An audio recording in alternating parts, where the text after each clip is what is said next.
Okay, so I guess I'm going for the hat trick today. This is actually my third video for today.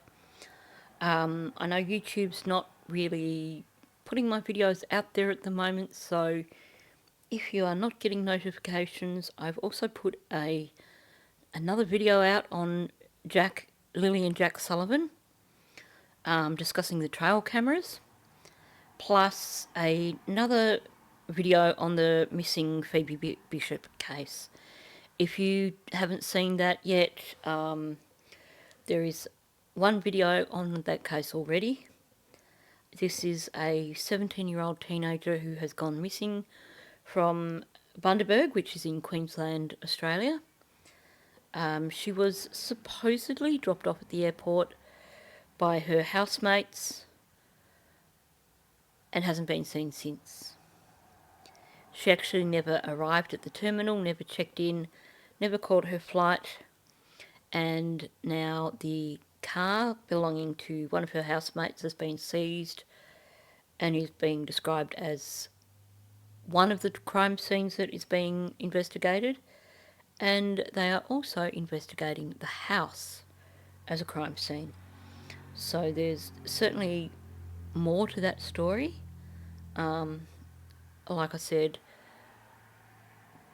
this video that I put out today is the second one that I've done on Phoebe Bishop. If you are interested, you can find both those videos if you just go to my channel page, and you will see yesterday's video. I think it was yesterday or the day before's video, and today's follow-up video. So let's get back to talking about Stephen Young. So as you can tell from the title, this video is part 2 of my breakdown with the interview of Stephen Young. I highly recommend, if you have not seen part 1, that you do watch it at some point in time, because there were some things that were said that were quite revealing. It is definitely worth watching. I have to say, one thing that I have realised from coming back to this interview is that I was possibly a little bit too generous in terms of my acceptance of things that were being said by Stephen Young. I know when the interview first came out, there were a few content creators pushing the let's be careful about not being too hard on these people who are on the periphery. And I understand where that is coming from because of issues over Stefan's Disney girlfriend causing drama for YouTube channels who were talking about her interview. So I think everybody went for the softly approach, and I think as a result no one really paid attention to what was being said in these interviews. So definitely, now that I'm taking a fresh look at it, there's a few things that have just been like mic drop moments already for me. So on that note, let's jump in and continue to look at this interview. So it sounds like you and Jenn have communicated frequently since you guys split up because of Maddie. Pretty often, yeah. I always try and check up on Maddie all the time. Our friendship kind of fizzled out a little bit. We kind of talked a little less here and there as my relationship with my current wife grew. Right.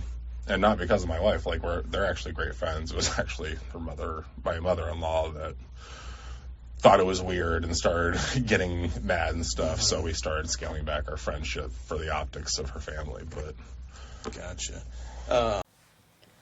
Okay, now if I could remember which interview it was, I would go and check. But help me out here.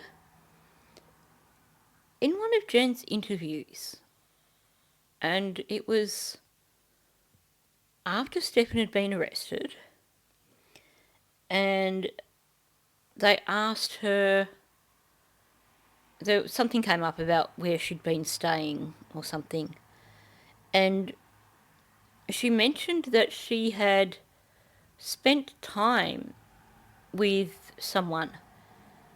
Now, in my mind, I'm thinking she said her ex-husband's wife's mother's place. Maybe I'm getting that wrong?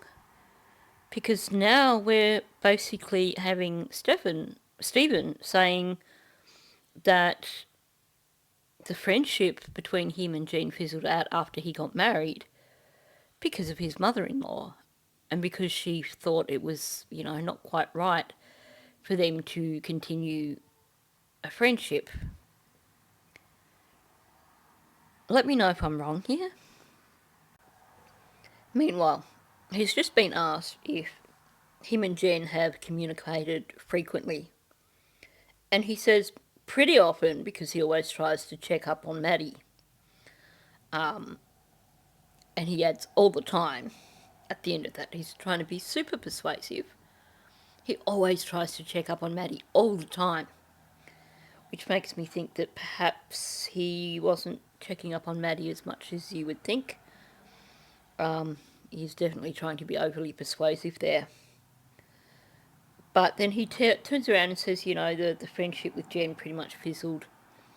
And it was, considered not right for him to still be friends with Jen once he was married. But that certainly, if what Jen said was her hanging out with his mother-in-law, you combine that with him being the first person that Jen contacted when she wanted to get a lawyer for Stefan.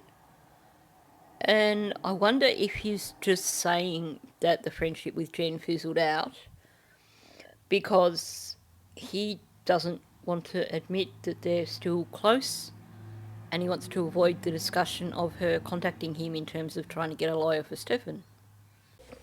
And I have to say, a comment that was made by someone from yesterday's video, which I do agree with, is it seems odd that he was so, wanting to still keep track of Maddie and everything, given that he was really only in Maddie's life for like 2 or 3 years before the marriage broke up.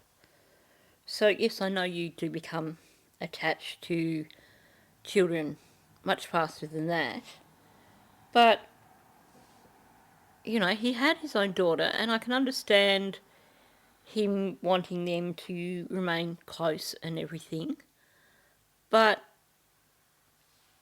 it is possibly a little odd. Had he been in their lives for a bit longer, yes, but really 2 or 3 years, that's a blink of an eyelid. But I would still always check up on Maddie. I talked to her all the time. Whenever Ash was on the phone with her, like, I'd pop over the FaceTime and check on her, and, hey, how's it going, and how's school? I'm just wondering how many times he's said now about always checking on Maddie. It's like he always checks on her, and when his daughter's talking to he talks to her all the time, and when his daughter's on FaceTime, he pops in and says, how's it going? How's school? He's certainly trying to give the impression that he has kept close tabs on Maddie. And yet, at the same time, he has said that he thought she was in good hands with Stefan. I don't know. It doesn't quite add up to me. The fact that he's overemphasising the amount of time that he's checked up on Maddie makes me think that there's perhaps a little bit of internalised guilt, perhaps. Maybe there were things that to him were a red flag, and I mean, face it, so far in the interview, he's had nothing positive to say about Stefan. He's certainly given the impression that Jen was a somewhat absent mother, and he's mentioned so many times that he's checked up on Maddie.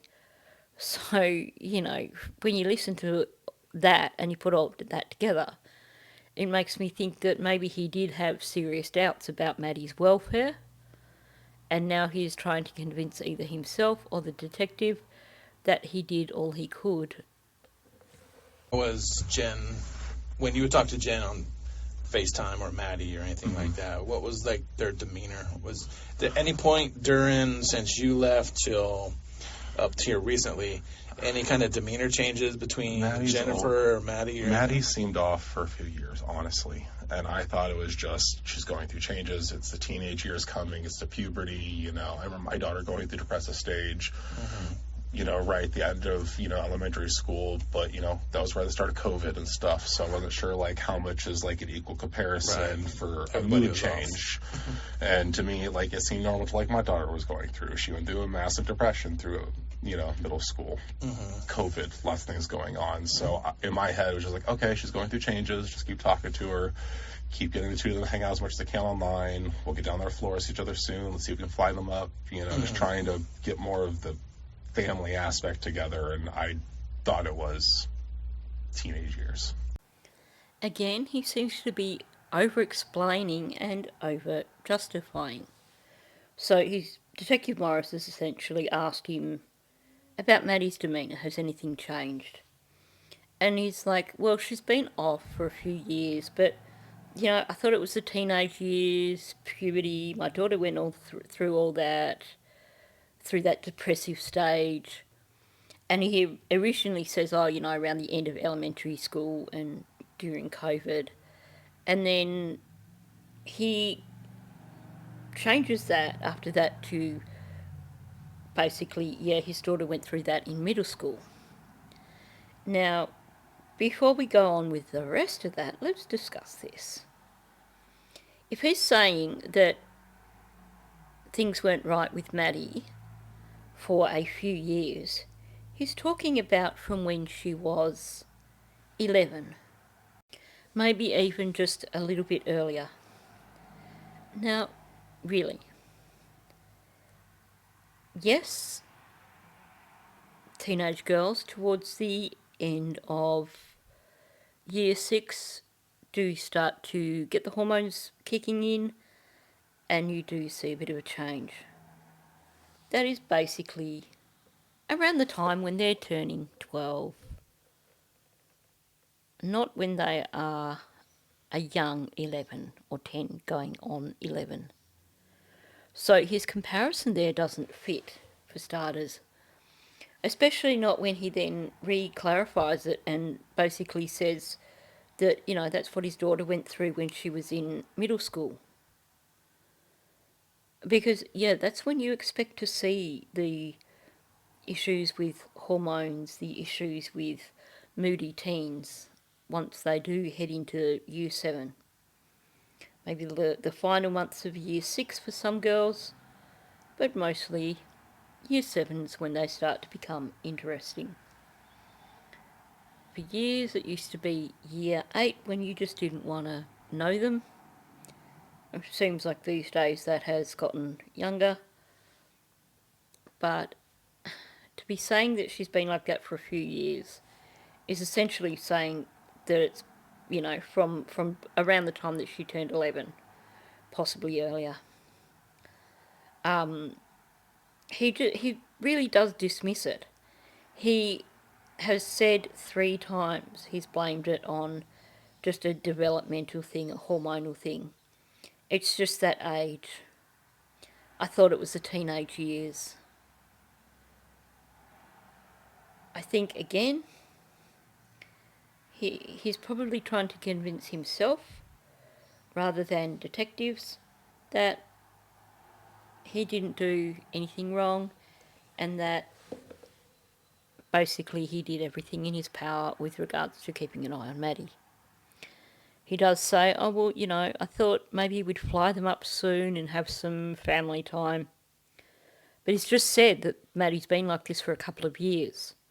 So I think that's an afterthought. I think that's him saying something, thinking, probably in his head, he probably thought, I wish I'd done that before all this happened. And now in his mind it's like, yeah, we were going to do this. Whereas it was probably just something thought of recently. Because obviously, if you were going to do it, why had you already waited 2 years? And I mean, to be fair, I wouldn't expect him to be so heavily involved in Maddie's life that he would want to fly her up for a visit, or that he would want to interfere in terms of what was going on with her family life.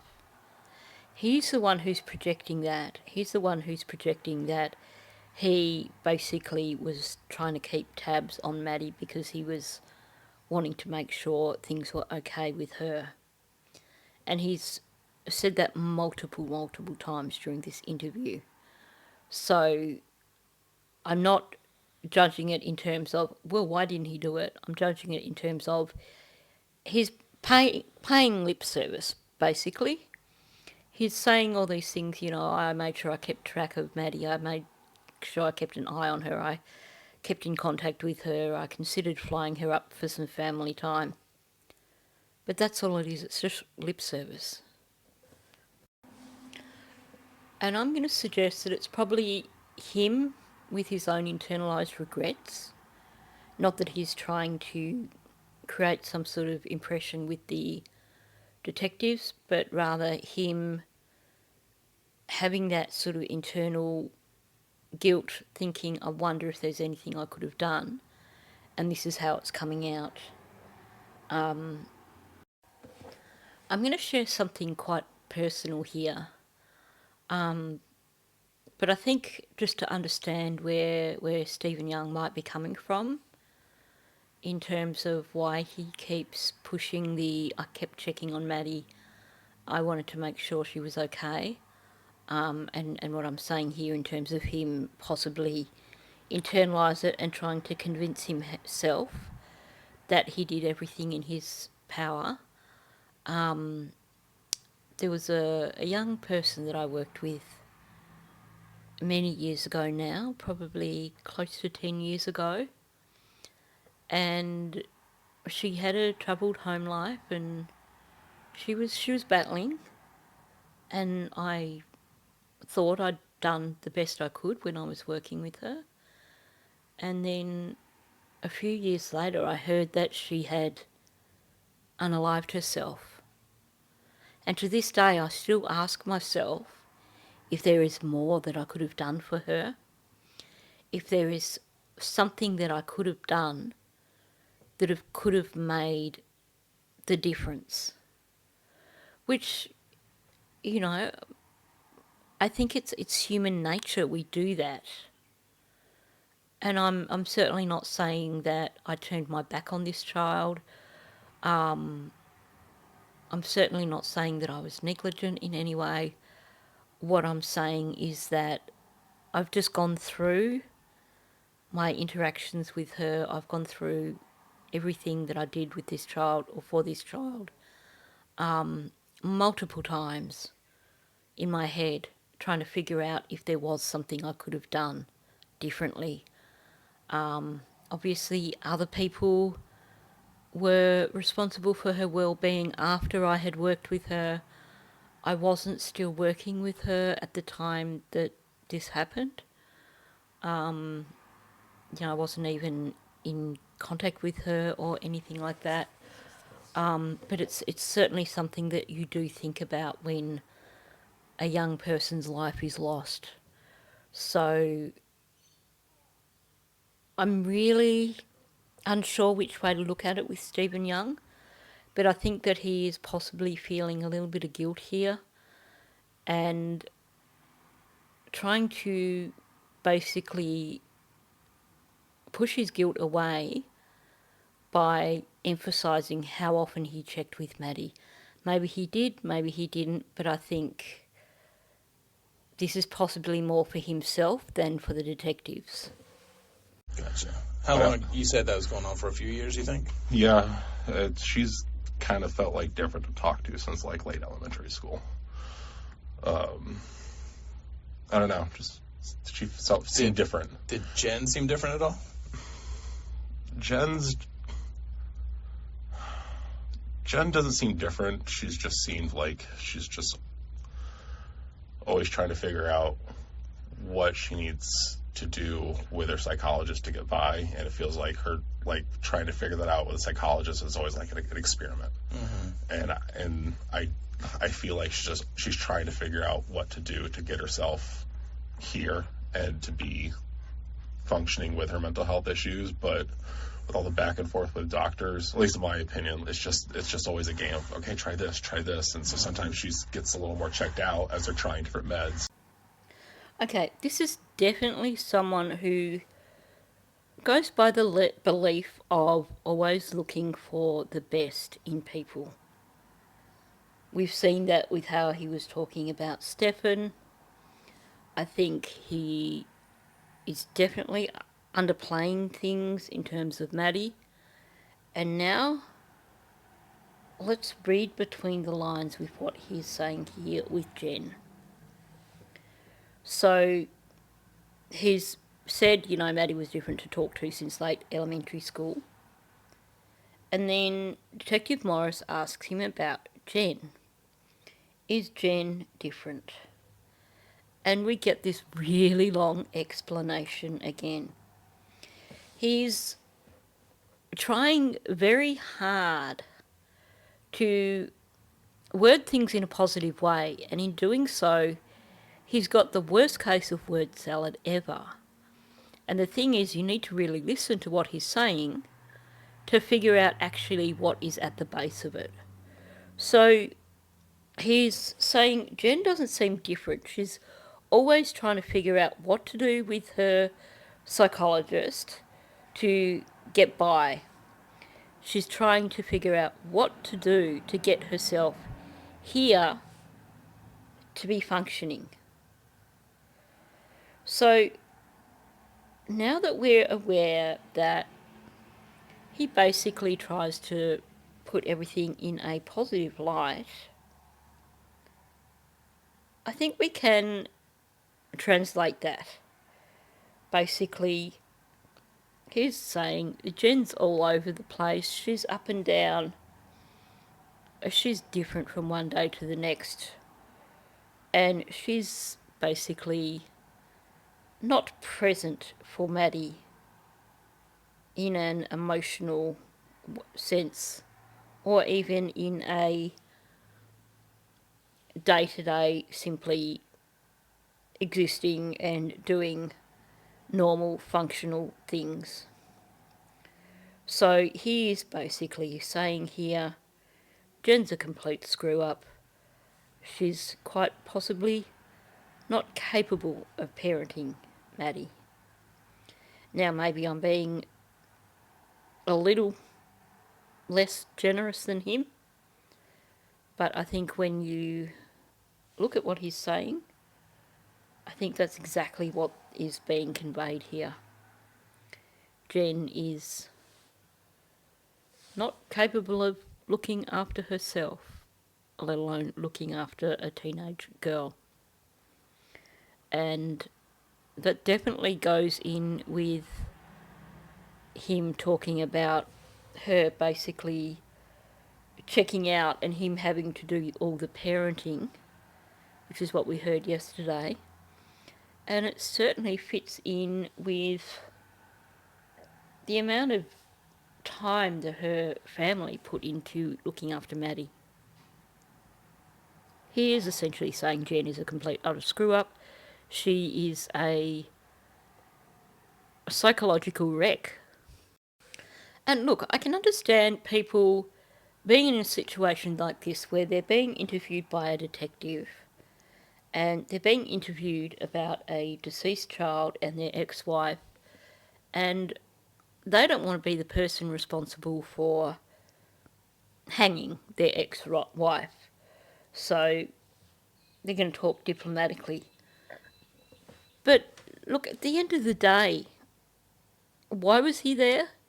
He was there because they were investigating what happened to Maddie. I really don't think that in a situation like this, trying to downplay everything, trying to look at the nice sides of people and reword everything in a positive light, it's not as helpful as you would think. He would have been much better to just be completely honest and give them a really clear picture of what Jenn was really like. Not this faffing around, basically excusing her without actually explicitly saying what it is he's excusing her for, other than, well, she's a bit checked out. She's kind of, not really here. But, let's be fair here too.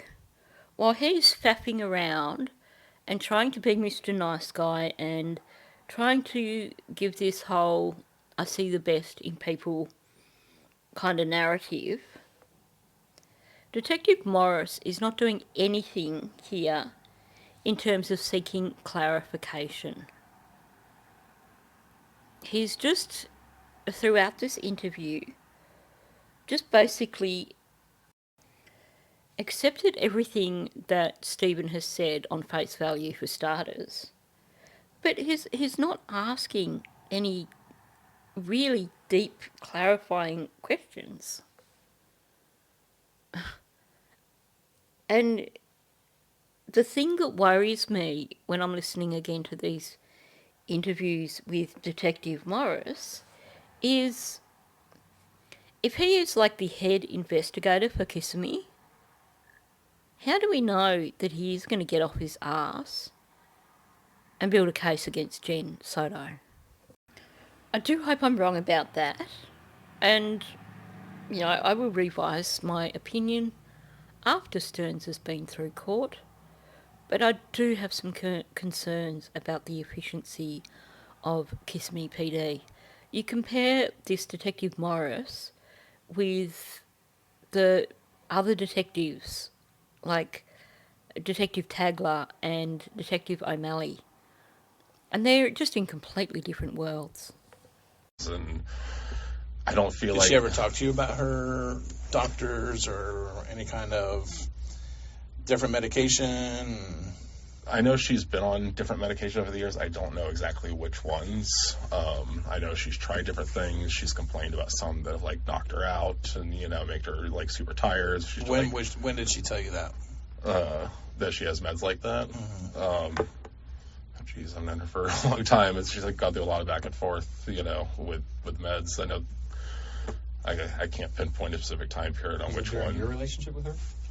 No, the mental health stuff started to accumulate more during my relationship with her, and that's when I was trying to get her into more therapy and stuff. Mm-hmm. The understanding where she was with her mental health took some time with psychologists and therapists to figure out, okay, these are her conditions. This is how we can start figuring out certain meds that may work in some capacity. But that was after I had been there that meds started to get figured out by doctors. It was more therapy when I was still in the house. Mm-hmm. Now, on one hand, he's saying that, he basically distanced himself from Jenn after he got married and, it wasn't considered appropriate, all that stuff. And yet, he's still very much aware of Jenn's mental health condition, where she's at with that, all the issues she'd had with medications, what's been going on with her psychologist, all that sort of stuff. And I wonder if, especially like I said, because Jenn contacted him for help with getting a lawyer for Stefan, I wonder if maybe him and Jenn have maintained a close friendship since he got married, but he's basically been keeping it under wraps because of his wife's family not liking it. Because he's certainly going into a lot of details with regards to psychologists, therapists, changing medications, all that sort of stuff, which certainly doesn't sound like, someone who's basically distanced themselves.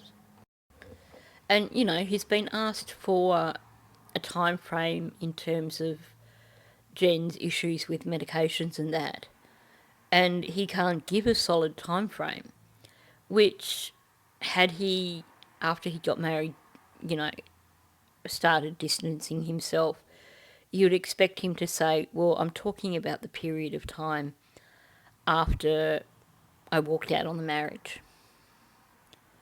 But he can't pinpoint down. All he can say is that it was after they were married, after they were separated. And that begs the question of, is it perhaps part of the reason that he has apparently maintained contact with Maddie and kept track of Maddie all these years to cover for the fact that he's been talking with Jenn?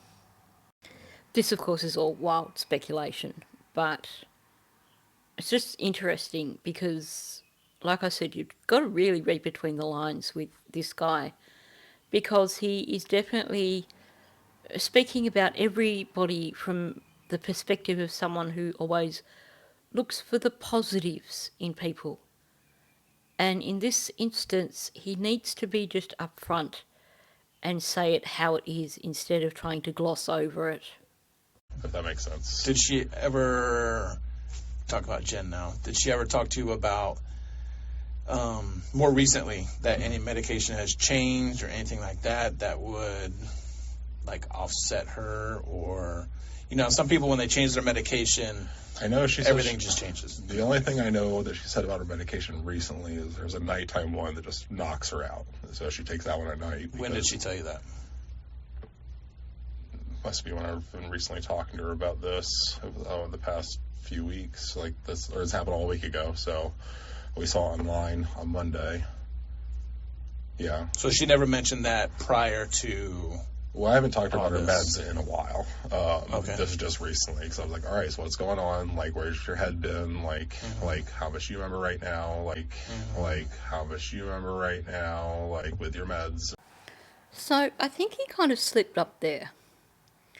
He's talking about Jenn and he's saying like, well, you know, more recently she was saying that her nighttime meds knock her out.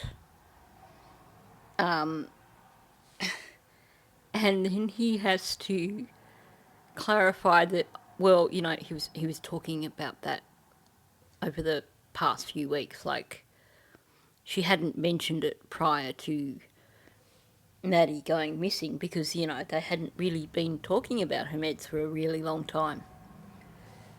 Again, I think he's trying a little bit too hard here. I think he has been in continual communication with Jenn prior to this point in time.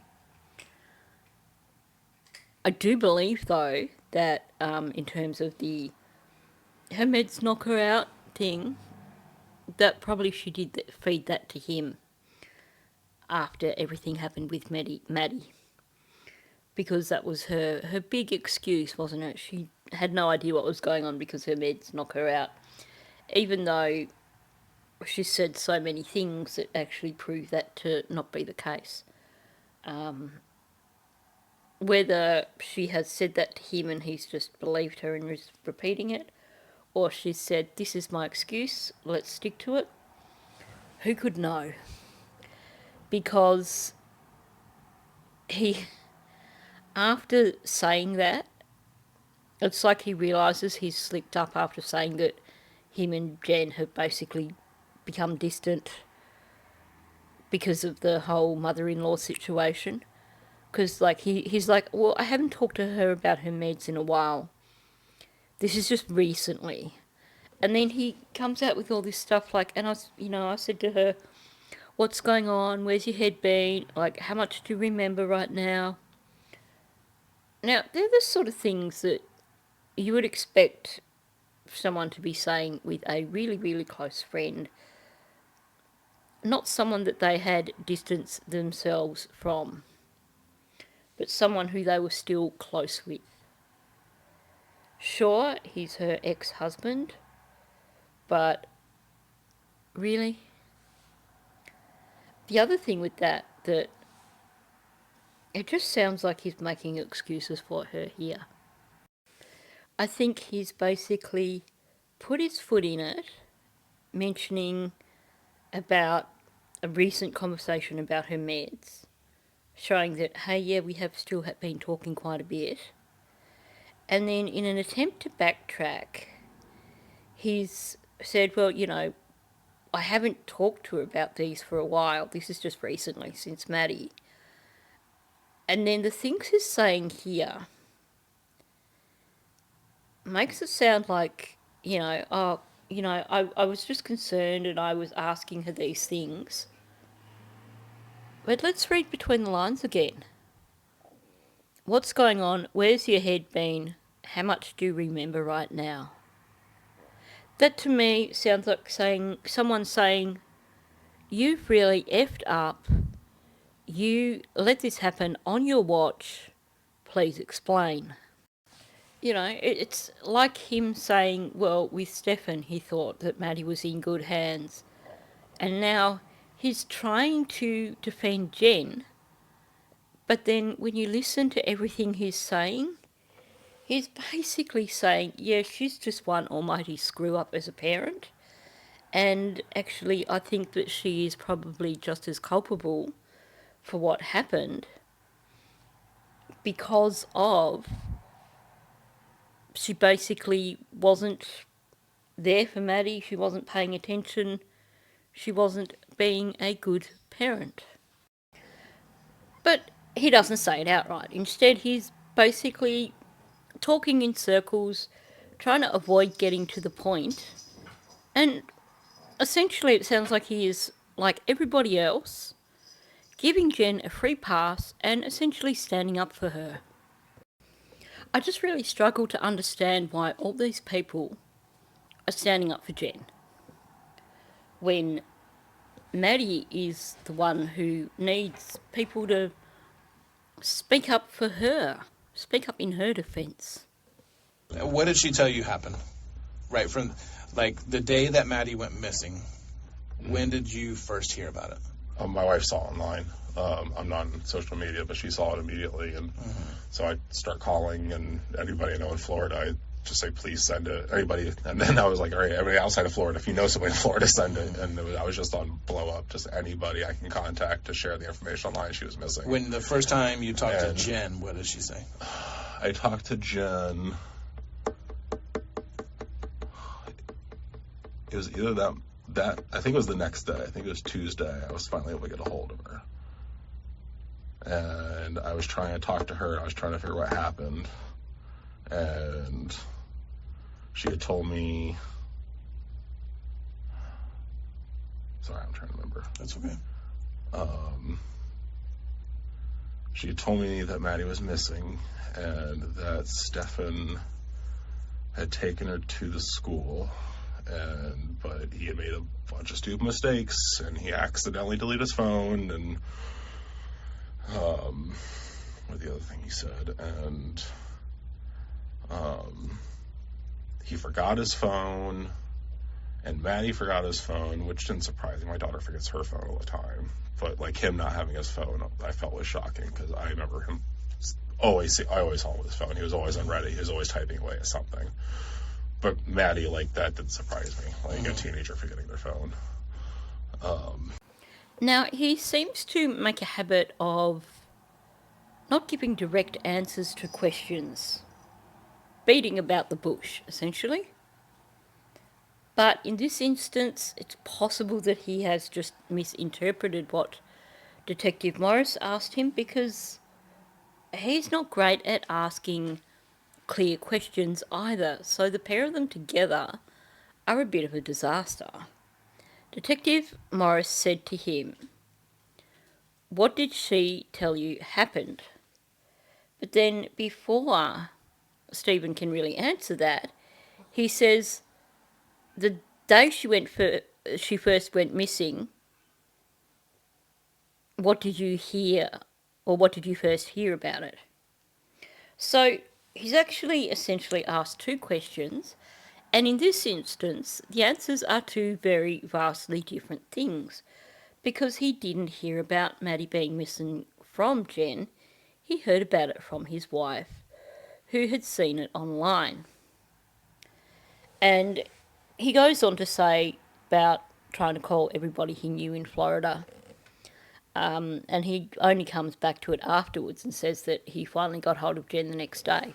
But I'm wondering if he did actually not bother trying to contact her at first. So after, the confusion, Detective Morris then doubles back and says, okay, the first time you talked to Jenn, what did she say? So this is when you get a sigh. You get a Soto sigh from Stephen. And look, I get it. I mean, he's had a pretty crappy week, so trying to remember everything is not going to be easy. But it still sounded like a Soto sigh, so I just had to point it out. So he's saying here that he finally got hold of Jenn on Tuesday, which, figures Jenn probably was avoiding answering her phone. If you follow Grish, you will see where they were in the body camera footage, and Tyler rang Jenn's phone and she passed it over to Stefan and he answered the phone, and you hear him say, hello, Tyler. So I'd imagine that she was probably just avoiding Stephen and then probably just reached a point where she just had to answer it. So, yeah, not surprising that he didn't actually get hold of her till the next day. And then what he's saying here, he was trying to talk to her, trying to figure out what happened. We know exactly what he's talking about here. Basically, Jenn couldn't get her story straight. She couldn't give a straight answer. I'd imagine she was being exactly the same with Stephen, and he was probably feeling frustrated. He was probably trying to figure out what the heck actually was going on and was getting absolutely no answers from Jenn. But what's interesting is the way he relates Jenn's story. He says Jenn told him Maddie was missing and Stefan had taken her to school. And he made a bunch of stupid mistakes. Now, he's saying that she told him this on the Tuesday after Maddie went missing. At this point in time, she's certainly not acknowledging that with any of the detectives. She's still busy defending Stefan like her life depends on it. So to hear this coming from Stephen, and he's saying, he accidentally deleted his phone, he forgot his phone, and clearly there's more things to it because, a bunch of stupid mistakes, that's only two. But then he goes on to talk about Maddie forgetting her phone, and it doesn't surprise him because his daughter forgets it all the time, and, they're teens, so they do that. Well, we know that Maddie did not make a habit of forgetting her phone. The detective made that really damn clear in one of the interviews with Jenn. And of course, after that, she then dropped that part of the story. But again, you've got this guy defending Jenn and accepting what is not a truthful story. It wasn't normal for Maddie to forget her phone. So why is he giving it justification? Why is he claiming that it's normal for teens to forget their phones? Because most teens will not forget their phones. They would forget their lunch before they forgot their phones.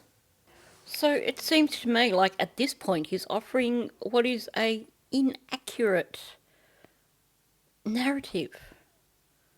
He's offering stuff that just does not make sense. And again, my mind goes straight back to Jenn saying that she contacted him to see if he could get a lawyer for Stefan. So now I'm going to backtrack to what he was saying about what Jenn told him with regards to Stefan. he made a bunch of stupid mistakes. So tell me this. Based on the accepted narrative, how could Stefan making a bunch of stupid mistakes have anything to do with Maddie going missing? Because that's what's being discussed here. What did Jenn tell you about what happened? And he's talking about he was trying to talk to her, trying to figure out what happened. And she had told me, and then he straight away goes to Maddie was missing, Stefan had taken her to school. Yep, okay. That relates to Maddie going missing. We have the story of Stefan dropping her off at school. After that, supposedly no one saw her. But then he jumps straight onto, and he made a bunch of stupid mistakes. And he talks about him accidentally deleting his phone, forgetting his phone. Well, to me, that sounds like he actually knew what had gone on. Sounds to me like Jenn has contacted him and said, Stefan needs a lawyer because this is what's happened and he's made a bunch of stupid mistakes. And now they've taken his phone, they've taken his car, and he's in big trouble.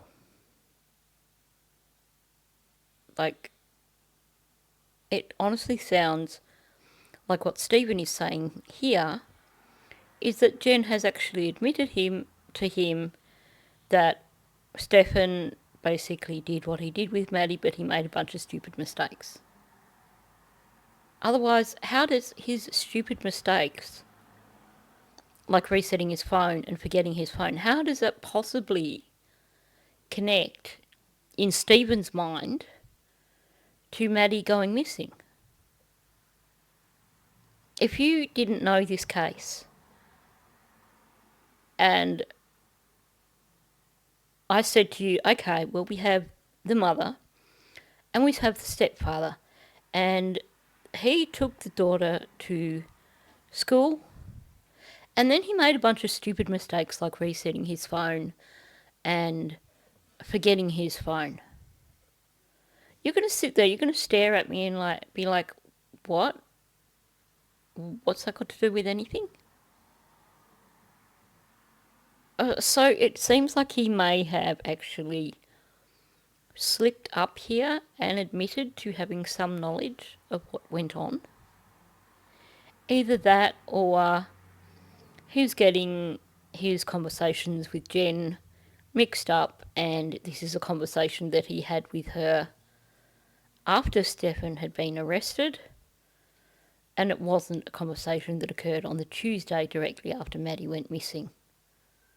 Could be that that is the situation, but even still, we had Jenn still on the 1st of March defending Stefan and not saying any of this kind of crap to the detectives. So what's going on here?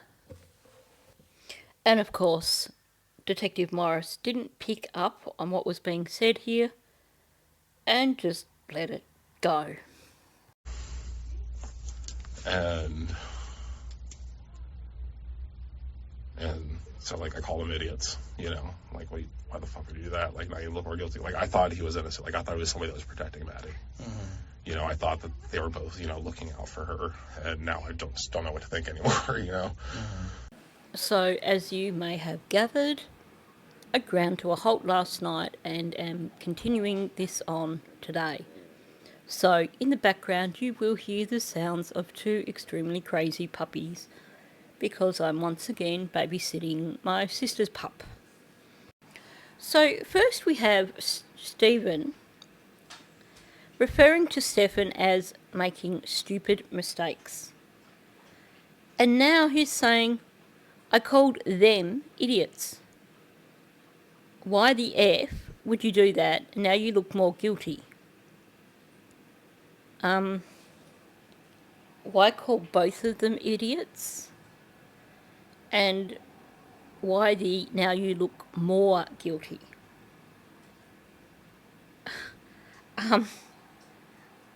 There's more to this than we realise, I think. You know, he says all this, but then he says, oh, I thought he was innocent. I thought he was someone that was protecting Maddie. I thought they both were looking out for her. And now I don't know what to think anymore. He's putting Jenn in the same category here. He appears to be suggesting that, yes, Jenn is just as culpable. He called them idiots, Jenn and Stefan, over Stefan resetting his phone and forgetting his phone and who knows what other stupid mistakes, because he's definitely referring to multiple things, not just two things. Did Jenn bring him into the loop? Did she ring him to get a lawyer for Stefan and tell him precisely what was going on? It's just curious the way his language is here, because he's speaking like someone who knew that Stefan was guilty, who knew what had happened. If you didn't think someone was guilty of something, why refer to all these, multiple mistakes, and why say that you called them idiots, and why would they do that, and now you look more guilty? He called them idiots. He's not referring to Stefan as being an idiot for supposedly accidentally resetting his phone. He's calling Stefan and Jenn idiots. Well, she didn't reset his phone. She didn't leave his phone at home. How does she fall into that category?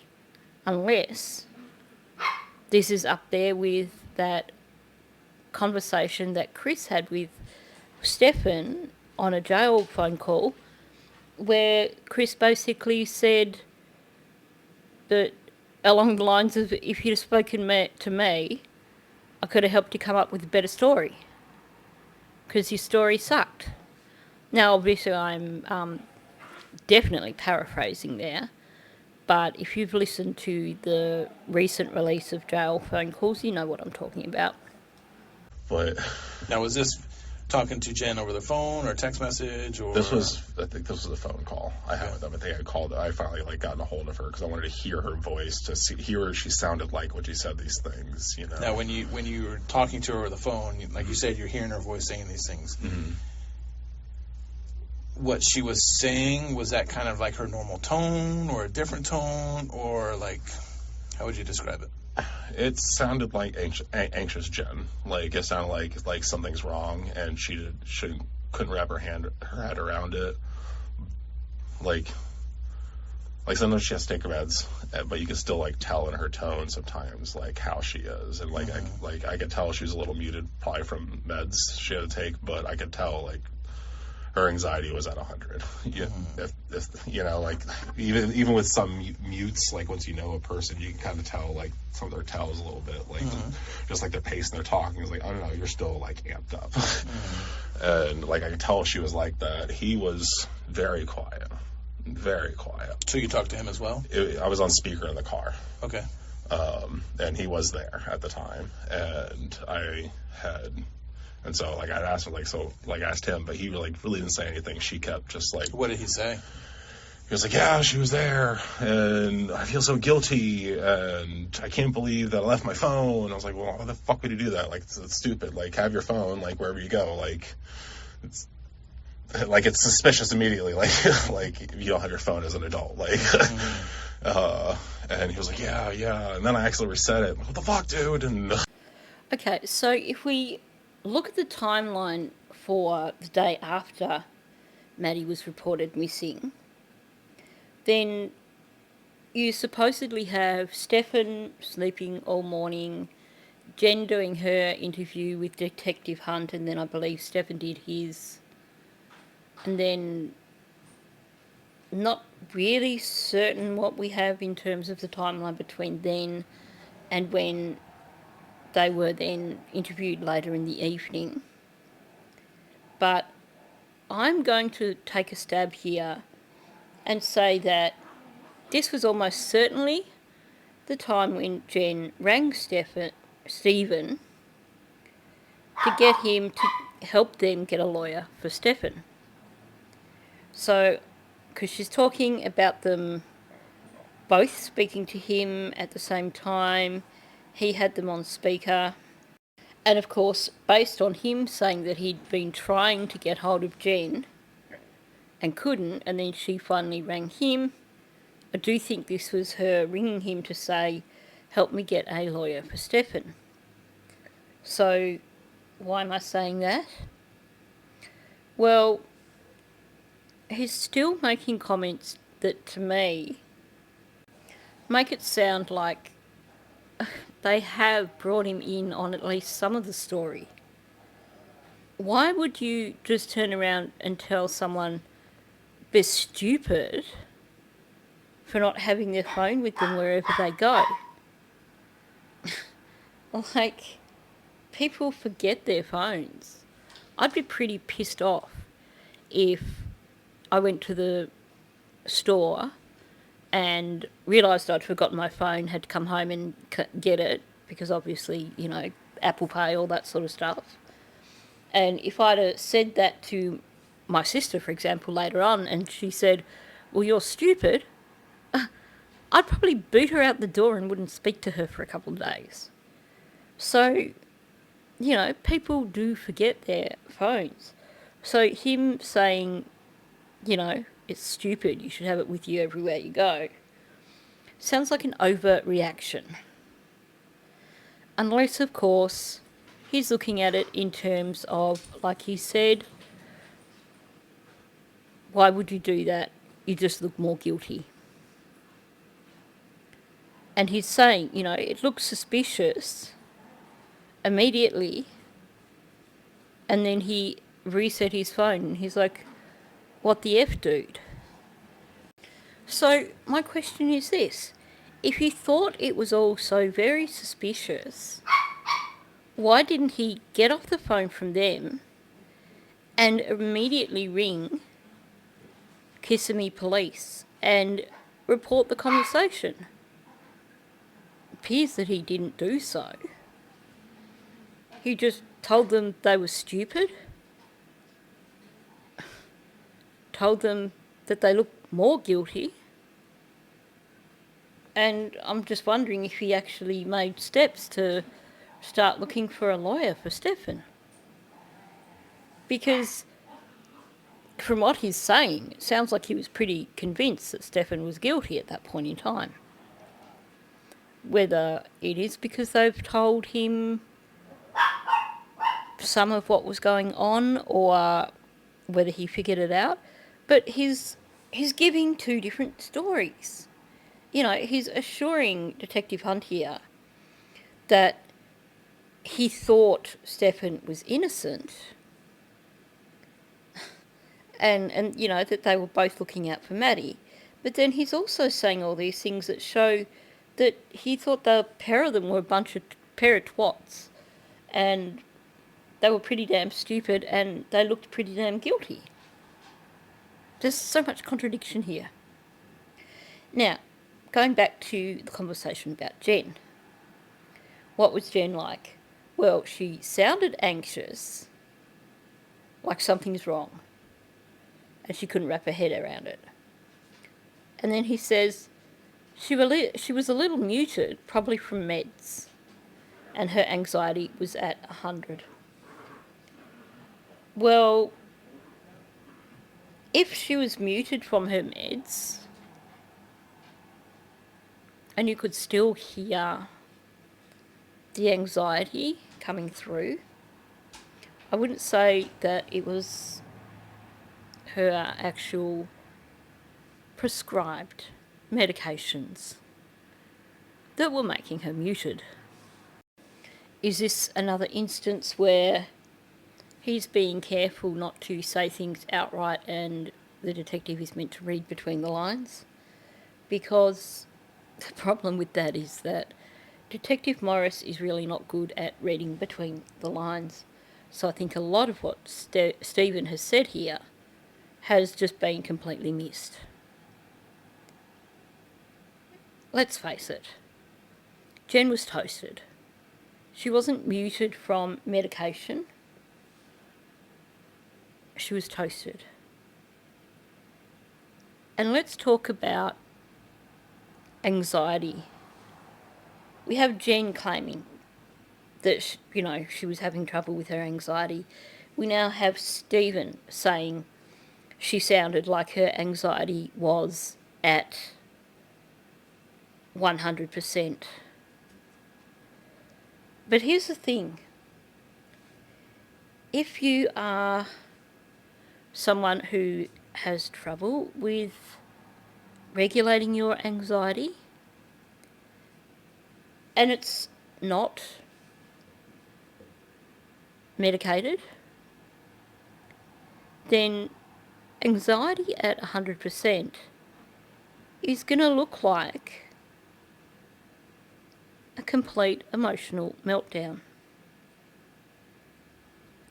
where you basically reach the point of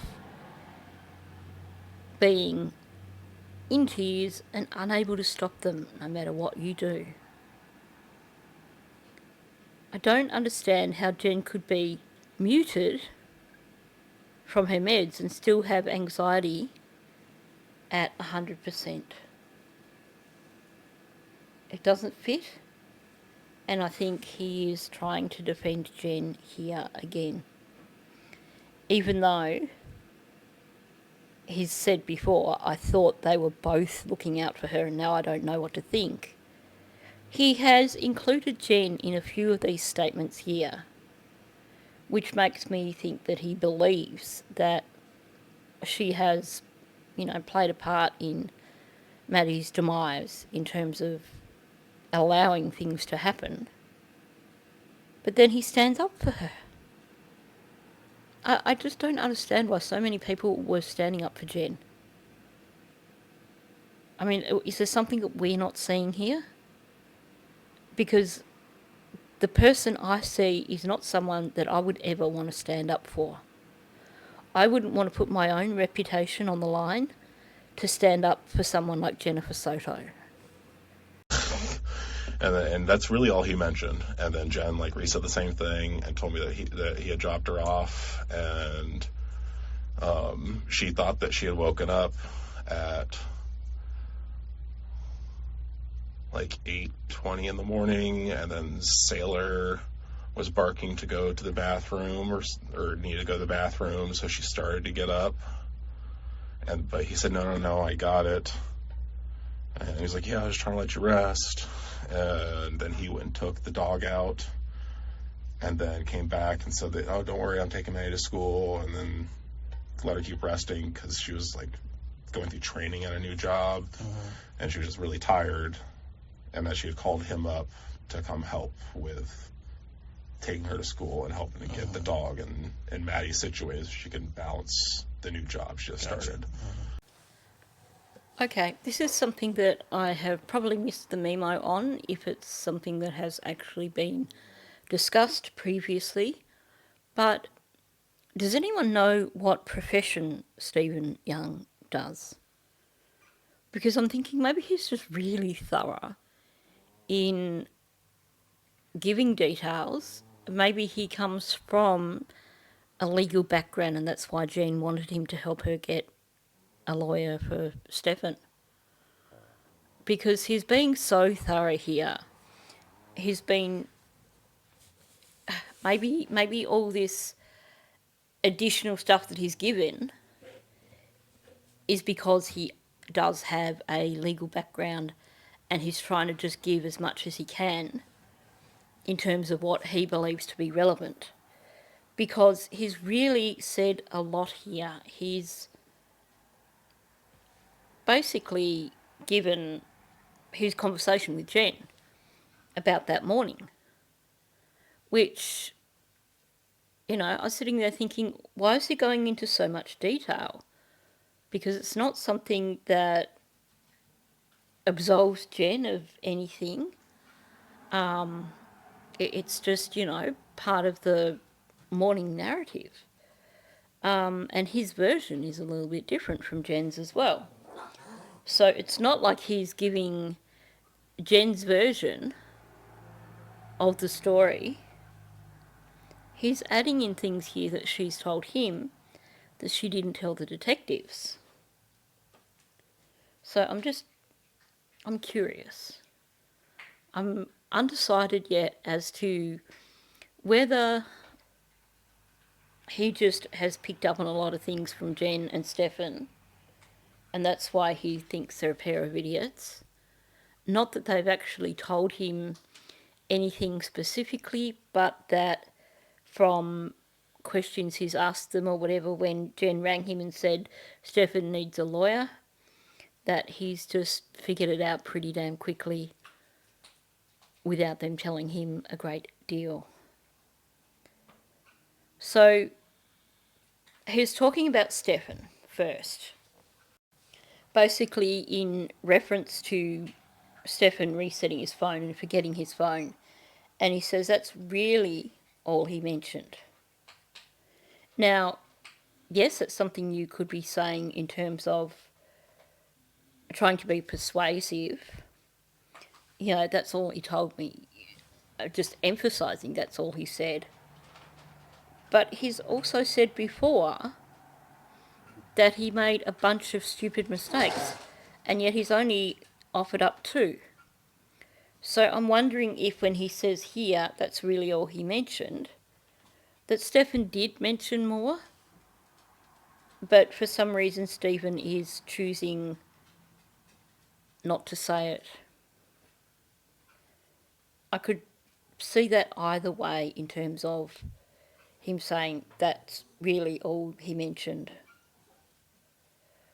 I mean, if I was in the same situation, I could see myself saying, well, that's pretty much all that he said, meaning that I think that's everything he said, but don't quote me on that. But saying that's really all he said, yeah, it can go both ways, can't it? It can be attempting to be persuasive or emphasising that that's all you know, like genuinely. But like I said, him having done a bunch of stupid things isn't just 2 things. So I think that here he's actually downplaying it. Now, let's talk about Jenn. Jenn said that she thought she had woken up at around 8:20 in the morning and Sailor was barking, which she interpreted clearly as he needed to go to the bathroom. He needed to go outside. And then she said that she started to get up and Stefan said, I got it, and he took the dog out. So this is a little bit different. This basically has Sailor barking, Jenn getting up because Sailor barking, not because Stefan came into her room to put him on a lead. And Stefan telling her, I got it, go back to bed. Or he didn't even say go back to bed, but I was trying to let you rest. And she's also said to Stephen, he took the dog out and came back and said, don't worry, I'm taking Maddie to school. So, was there ever a conversation the night before about Stefan taking Maddie to school? Or was it something that he threw into the mix on that Monday morning? Because if you listen to what Stephen is saying, it sounds like basically there wasn't any conversation about Stephen taking Maddie to school. He's just basically jumped in and told Jenn, I'm going to do it so you don't have to get out of bed. I've got this all under control. And you know what? That actually does make a heck of a lot more sense, doesn't it? I mean, I've always wondered why Jenn had this appointment right near Maddie's school, which she got to 15 minutes after Maddie's school started, meaning that I always felt like it was as if she had made that appointment to fit in with dropping Maddie off at school. So it seemed weird that even though she was at that appointment only 15 minutes after Maddie's school started, and even though we know from Maddie's best friend that there are times when Maddie has been dropped off late for school, it just seemed really odd that she was happy for Stefan to drop Maddie off. But going back to Sailor, was he again trying to protect Jenn? Because he starts by saying that Jenn was woken up by Sailor barking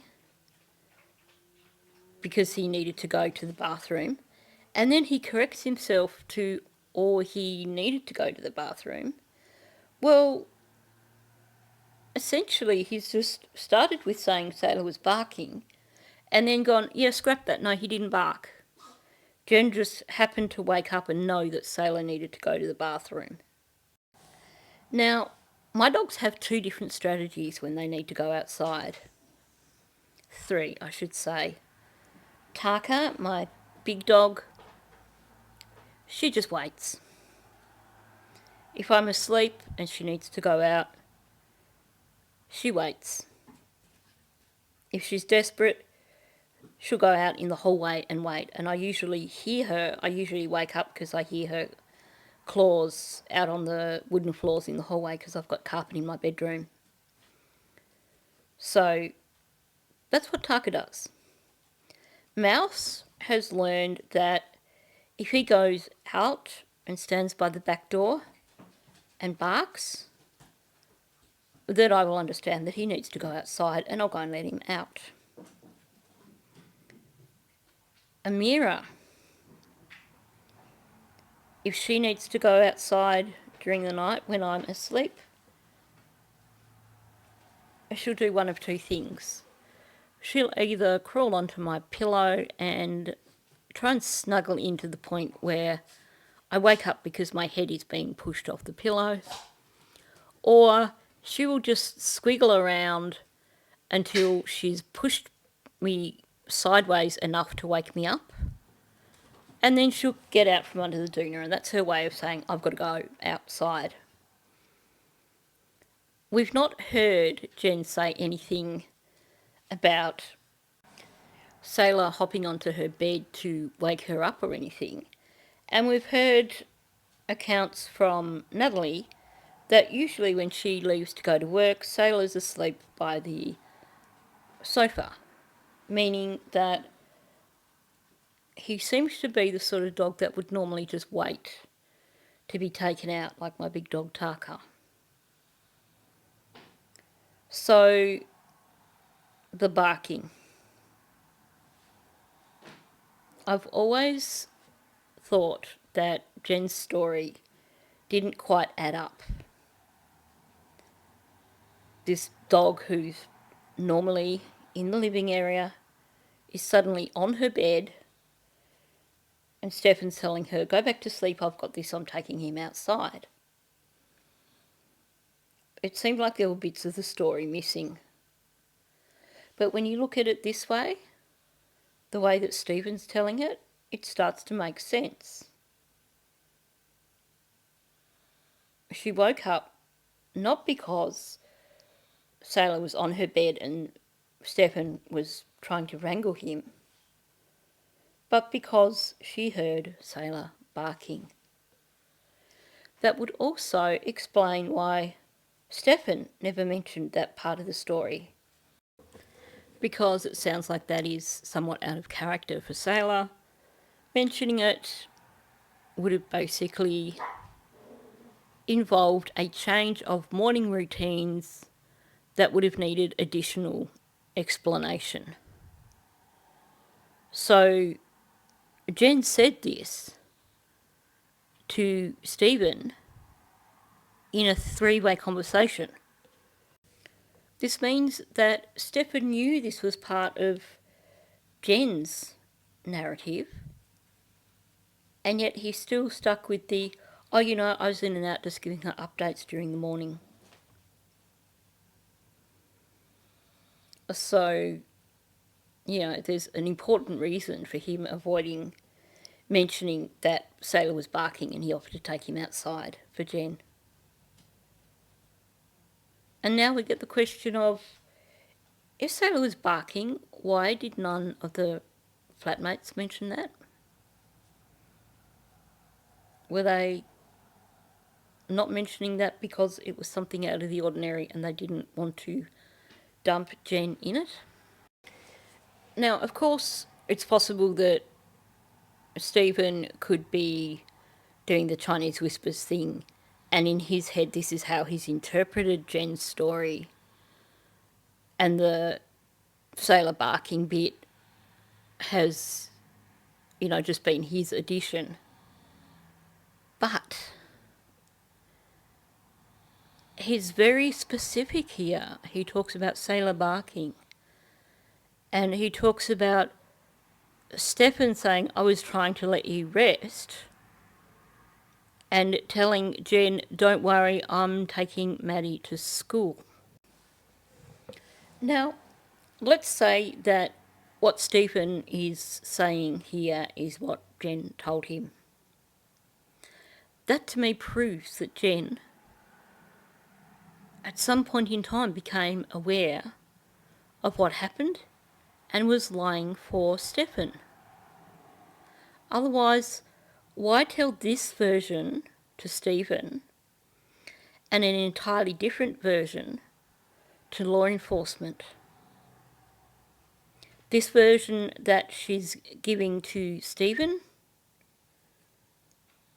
makes Stefan look more guilty, whereas the version that she gave to law enforcement makes it look like it was all decisions that had been made before that Monday morning by the both of them. They had already decided Stefan was going to take Maddie to school. They'd discussed it the night before. They'd had the discussion about McDonald's. And then Sailor, instead of saying he was barking, oh, I woke up because he was on my bed and Stefan was trying to put a lead on him.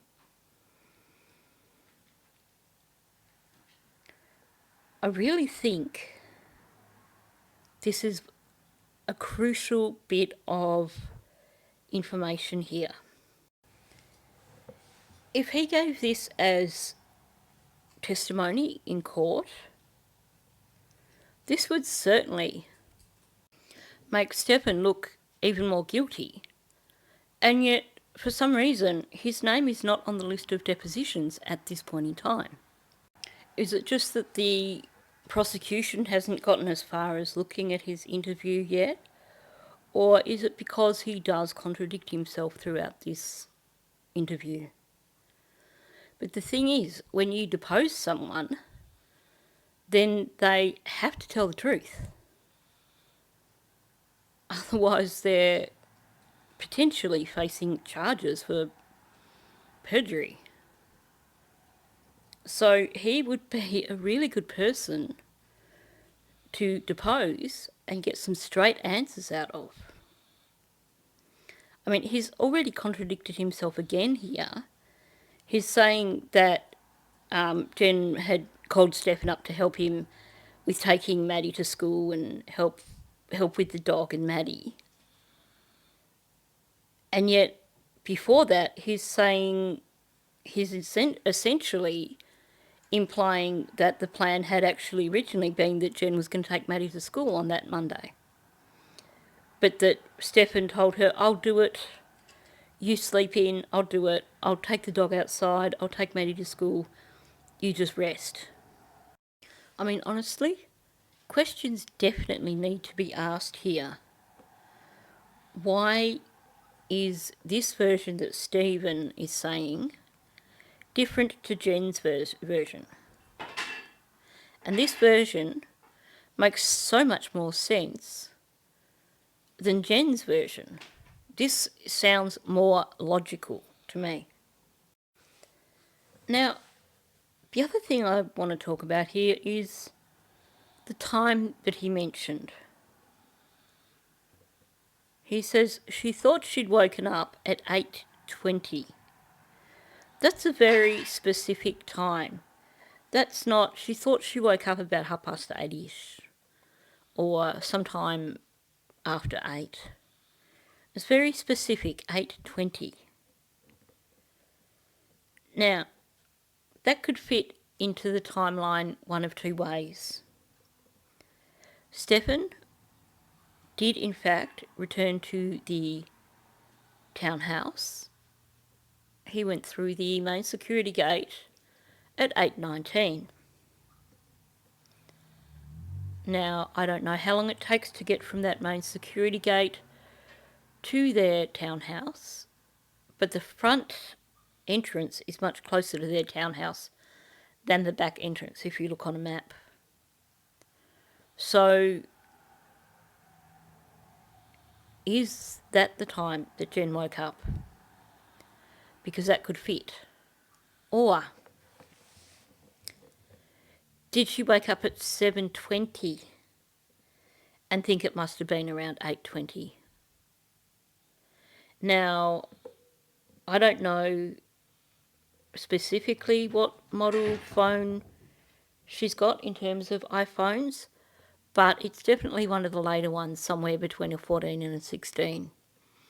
And I know that when my phone is on the charger at night, and I think I just have to move, it just has to sense movement or something, because I wake up and it has a analog clock on the screen showing me the time. So it's possible that if her phone was sitting on a charger, now she said she uses a magnetic charger, so I don't know if it's one where it does just lie down or if it's one where it does prop the phone up. But if it was lying on a charger and she didn't actually pick it up and she just happened to look across and see the analog clock, it would be easy to mistake 7:20 for 8:20. 7:20 would fit perfectly with Stefan taking Maddie out to his vehicle. And I could imagine Sailor having a bit of a meltdown at that time, and that being the time when Stefan did need to snaffle Sailor and perhaps shut him in with Jenn, or shut him in somewhere so that he could get Maddie out to the car and stop Sailor from barking at the same time. It makes sense that Sailor would bark, because if he sensed something was wrong and Stefan was carrying Maddie, he wouldn't have been able to physically get to Maddie, so he would have barked. So I really do hope that they actually realise that they need to depose Stephen Young, because he certainly is going to be an important witness. And not only that, his deposition could also be used down the track for creating a case against Jenn Soto. Sorry, I'm trying to remember all the pieces she told me That's in okay. all that conversation, so it's coming out in random order. What else did she say? But she told you that she was sleeping, and whatever time it was when she heard the dog barking, she was going to get up to take the dog out, and then, but Stefan took the dog out himself. Yeah, and Stefan took the dog out himself and told her, no, it's okay, you're tired, don't worry about it. And so she went back to sleep. Okay. Okay, so Detective Morris has in fact confirmed with him that Jenn told him that the dog was barking, and that's what woke her up. So it certainly seems that Jenn has given Stephen more information than she gave the detectives. And apparently, she's told Stephen that the dog was barking. And you know what? That does make sense. Like I said, that story of her waking up and Stephen trying to put the lead on the dog, something didn't quite add up the way she was telling it. But it makes more sense if she woke up because the dog was barking and that Stephen came and said, I'll do the dog. So certainly, if they don't actually depose Stephen Young and use him as a witness for the prosecution, then they're not really doing their job, are they? Although maybe they're concerned about if they use Stephen Young, that's going to destroy Jenn as a credible witness. But then on the flip side of that, the defence team only has to listen to Jenn's interviews to be able to destroy her as a credible witness themselves without any additional assistance from Stephen Young. Did she ever mention going the day prior? Mm-hmm. Maddie had a birthday party. Yeah. With Grandma. Yeah. Okay. Did Jenn tell you why she wasn't there? I understand it from her that she was just so tired from everything from work. Mm-hmm. And I'll admit, going to her family functions could be a little bit overload. She has a lot of family. Gotcha, okay. They're very loving. They're very loving people. Don't get me wrong. Like, I love her family to death. Like, her mom, Yolanda, and her dad, Juan, helped me and my daughter, Ash, so much over the years, even after me and Jen split. So, like, love them to death. But sometimes they're overload. And with all her anxiety, sometimes she just can't handle them for a long period of time. So she'll go and do stuff with Maddie, for her birthday. It's happened sometimes. She's gone and done her own thing on a Saturday, and her mom wants to do a big event on a Sunday, and it's just overload for her. Got it. Okay. Like, she'll still do stuff with Maddie. It's just sometimes she can't handle the full people, and that would be my guess. I haven't asked her specifically, like, the whole weekend sour at the lake, ask her about why she didn't go, Maybe I could have asked her. I should have asked her, but... Honestly, these two are really frustrating to listen to because on one hand, you have Stephen Young giving answers that aren't exactly clear and contradicting himself. And then you have, on the other side of that, Detective Morris, who doesn't really seem to ask a lot of clarifying questions. So he's asking him, Detective Morris specifically asked about Sunday night or Sunday, Maddie's party. And we get the answer of, I understand it from her that she was just so tired from everything. In other words, she was tired from work, basically. He's saying that's his understanding. But then he also says that he didn't ask her. So you would expect him to say, well, it's my assumption that, or I would imagine that, not I understand it from her. Because when someone says, I understand it from her, that sounds like they have been told this from her. This is what she mentioned. So, this is where a clarification would be good. Just a simple question of, So did she tell you that she didn't go to the party because she was tired? Or did she not tell you why she didn't go to the party? You know, you can't give two answers. It's frustrating. And this is where we hear him basically saying, well, she doesn't like being around all the family too often. Basically, they're exhausting, it's a big family, and she prefers to do her own thing with Maddie. And the way he says it makes it sound like this is not the first time she's done this. He says she prefers to do her own thing on a Saturday and then Yolanda does a party on a Sunday. The way he's saying it certainly sounds like she's done it before. So that to me says that she definitely lied to detectives about having to work. And as many of us have speculated, this does make it look like she chose to work as opposed to going to Maddie's birthday. She was probably happy to have this excuse not to go to Maddie's birthday. Thing that concerns me is that he says, well, you know, she would normally do her own thing with Maddie on a Saturday, and then Maddie would have her party with Yolanda on a Sunday. Well, as far as we know, Jenn, if she saw Maddie on a Sunday, on the Saturday, would have seen her late Saturday evening, because Maddie was with Jenn's family all day. She stayed at Yolanda's Friday night. Then she spent the day with Juan.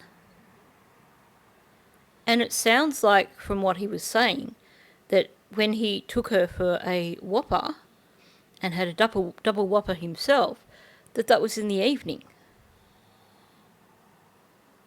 Now, we have seen a photo that looks like Maddie probably had a birthday cake or something earlier in the week. So I guess maybe it was just a quiet thing on the weeknight with Jenn, maybe on the Tuesday night or something. Because I still believe that Maddie was at Yolanda's from Wednesday onwards. But if that's what did occur, can I just say how lame-o it is? Especially for your child's 13th birthday, to just do something after school on a school night. Because, you know, you're very limited. You can't exactly go somewhere to do something special, maybe for a special meal somewhere. But for a 13-year-old, that's really, you know, average. You know, take her shopping for new clothes or something, or, you know, just something that's other than just having a meal and a cake at home or a meal somewhere. And I'm sorry, but it shouldn't matter how big your family is or how overwhelming it feels being around all of them. You should put all that aside for the sake of your child. If your mother is throwing a party for your daughter, then you need to suck it up and go to the party, not be a wussy suki lala because there's too many people there. Was Stefan at the party? I doubt it. Okay. Yolanda did not like Stefan. Yolanda is Jenn's mom. Jenn's mom. Okay. She didn't Any like idea why? I want to know why now. I heard that like once over the years that she was a big fan of him, and I was like, oh, maybe it's just you know, she didn't like a boyfriend, just, you know, you need time to warm up to him type of deal, and that was it. And now I'm hearing more and more she did not like him, she didn't trust him, and I want to know why. I want to ask her, like, what did you see that I missed? Because I don't want to miss this to another person. You know, somebody else around my daughter. I want to know what traits you see that I couldn't. It's interesting that he's saying he wants to know what Yolanda saw that he didn't see. Because, honestly, when you listen to the way he speaks about Stefan, maybe he just doesn't realise it.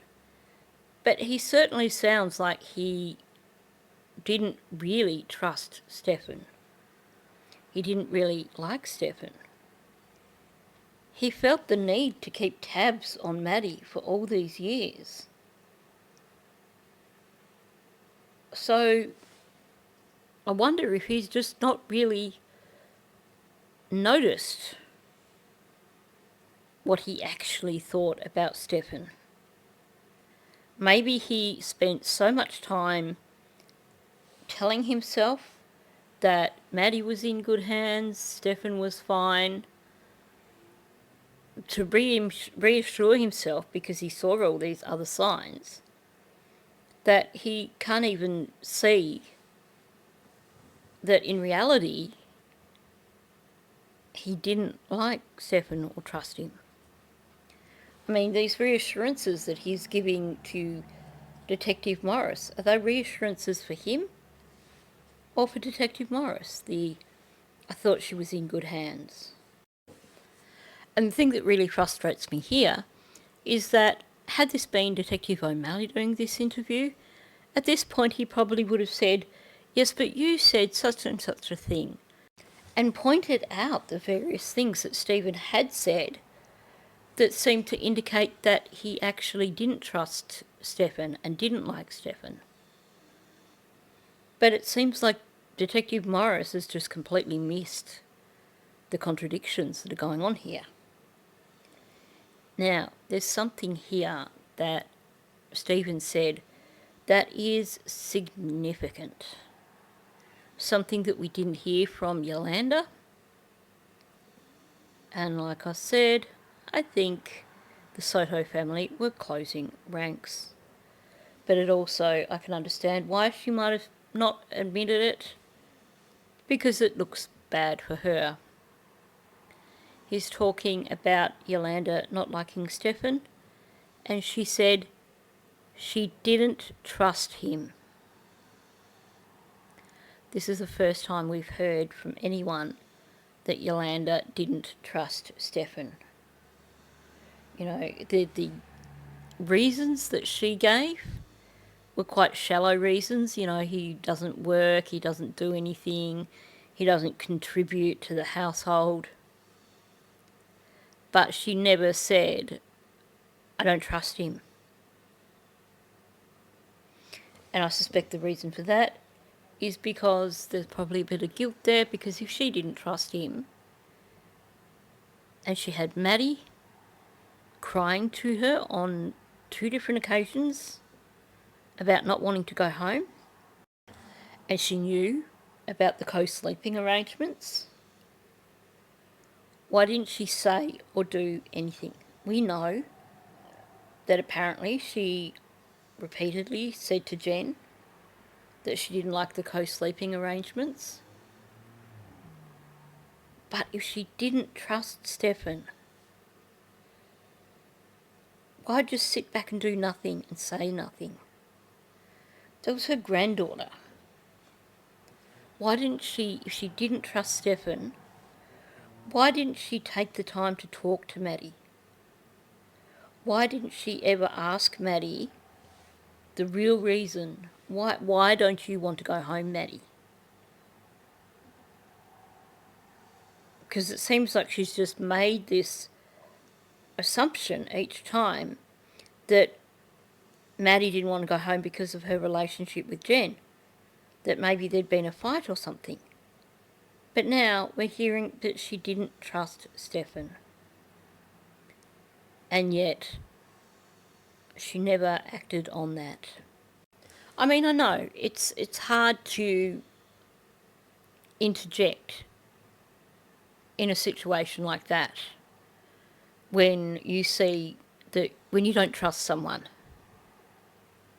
when you don't like someone, and when you have concerns. But we're talking about her daughter and her granddaughter here, and it seems pretty damn clear that she knew precisely what Jenn was like, meaning that if she didn't trust Stefan, did she really trust Jenn to make sure that everything was right with Maddie? You know, was she just compensating by having Maddie at her place as much as possible. And that was her way of compensating for Maddie having a crap home life, rather than actually stepping in and saying, things aren't right here, we need to talk about this. I mean, did she just figure that, oh, well, Jen's such a screw up, even if I talk to her, she's not going to change anything? I mean, what is it with this whole family? All these people around Maddie. All these people who didn't like Stefan or didn't trust him or saw what was going on and did nothing, said nothing. I mean, Yolanda saw what was going on. She knew that Maddie was co-sleeping with Jenn and Stefan, and yet all she did was just repeatedly tell Jenn that she didn't like it and Jenn shouldn't do it. I'm sorry, but if you see a behaviour like that, or a co-sleeping arrangement, or, you know, something like that, that concerns you, and you've spoken to the person about it multiple times and there's still no change, then you need to do something about it. You can't just go, okay, well, I've done my bit, I spoke to her about it, she hasn't changed, what more can I do? There's always something more you can do when we're talking about a 12-year-old child, an 8-year-old child even. I mean, you look at the dates of when all this started, and as far as we know, Maddie was co-sleeping with Jenn and Stefan from the very beginning. So even a 6-year-old child co-sleeping with her mother and a man who wasn't even her biological father. And Yolanda didn't like it. And now we're learning that she didn't even trust him. And all she did was say to Jenn, oh, I don't like it. People need to get better at speaking up when things are not right. Now, we're heading close to 2 hours on this. So I'm going to stop here and come back to this tomorrow. Also, this is where it takes a slight change of direction in the conversation, so it's a convenient spot to stop. I'm interested in hearing your thoughts on this, because I feel like I've been kind of flipping back and forth with regards to Stephen. But it is confusing because he contradicts himself. He'll say one thing and then he'll say another thing that is completely the opposite. And like I said, Detective Morris is not asking clarifying questions. He's not pulling him up on the instances where he's contradicting himself. So it is so frustrating. But at the same time, I think there's some rather revealing bits of information that are coming out. So on that note, if you're new to my channel, please subscribe. Also, please hit the like button and please do leave a comment below. Thank you, and I will catch you in the next one.